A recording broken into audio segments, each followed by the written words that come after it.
છે નિર્મલ, વધુ શું વિગતો આને લઈને?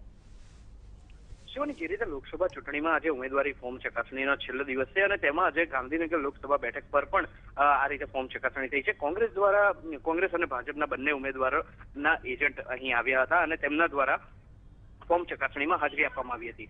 જોકે ફોર્મ ચકાસણી ચાલી રહી હતી તે દરમિયાન ભાજપના રાષ્ટ્રીય અધ્યક્ષ અમિત શાહના ઉમેદવારી પત્રમાં બે એફિડેવિટ અલગ અલગ હોવાનો મુદ્દો કોંગ્રેસ દ્વારા ઉપસ્થિત કરાયો હતો. તો બીજી તરફ ભાજપ દ્વારા પણ કોંગ્રેસના ઉમેદવાર સીજે ચાવડાના ઉમેદવારી ફોર્મમાં આંકડાઓમાં ભૂલ હોવાની ફરિયાદ કરાઈ હતી.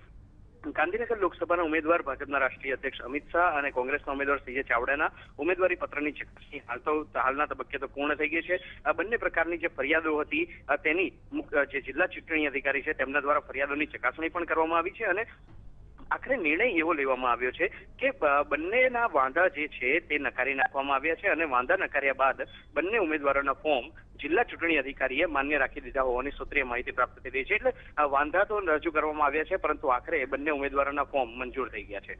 બિલકુલ નિર્મલ, આભાર.